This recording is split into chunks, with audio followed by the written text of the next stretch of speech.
Hello বন্ধুরা, সবাই কেমন আছেন? আশা করি সকলেই ভালো আছেন। তো বন্ধুরা, আমি খুব চটপট একটা খিচুড়ি রেসিপি বানাবো। তো এখানে আমি সরষের তেল দিয়ে দিয়েছি গোটা এলাচ, লবঙ্গ, দালচিনি, তেজপাতা দিয়ে এবার দিয়ে দিচ্ছি পেঁয়াজ কুচানো। এবার লাল লাল করে ভেজে নেবো। তো বন্ধুরা, খুব চটপট এই খিচুড়িটা বানানো, আর এত টেস্ট খেতে তো কী বলবো, মানে একবার এভাবে বানিয়ে অবশ্যই দেখবেন। তো বন্ধুরা দেখুন, এখানে পেঁয়াজটা লাল লাল করে ভেজে নিয়েছি, আর ওদিকে আমি কিন্তু ছোলার ডালটা ভালো করে ধুয়ে আমি ভিজিয়ে রেখে দিয়েছিলাম, বেশ ঘন্টা দুয়েক ভিজিয়ে রেখেছি।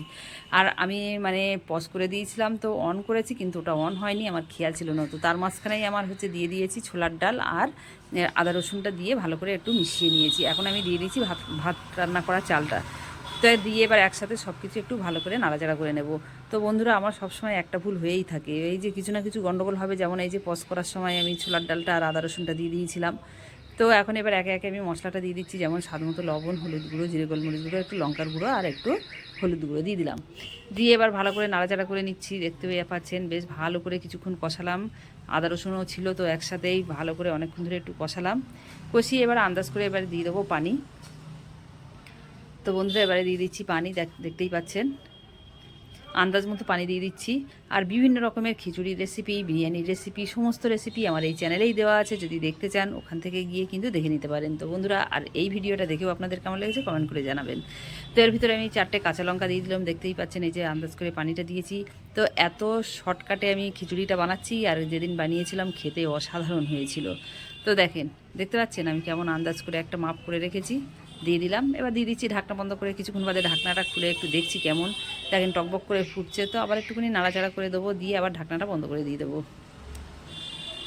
দেখেন একটু নাড়াচাড়া করে নিচ্ছি, করে নিয়ে আবার যা পানি আছে, আমার কিন্তু আর পানি লাগবে না। এবার ঢাকনাটা বন্ধ করে দিচ্ছি। তো কিছুক্ষণ বাদে আবার ঢাকনাটা খুলে নিচ্ছি। তো দেখেন গ্যাসটা কিন্তু আমি মিডিয়ামে করে রেখেছিলাম। তো আবার একটু নাড়াচাড়া করে দিচ্ছি, করে নিয়ে এখন আমি দিয়ে দেবো এর মধ্যে স্বাদ মতো একটু চিনি। চিনি না দিলে কিন্তু টেস্টটা আসে না, বুঝতে পারছেন বন্ধুরা।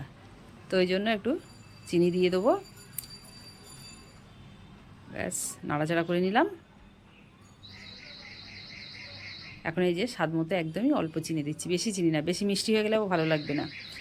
একটু হালকা হালকা, মানে এই যে খিচুড়ির সাথে অল্প একটু চিনি দিলে একদম মেকআপটা হয়ে যাবে, আর খেতে খুব টেস্টি লাগে।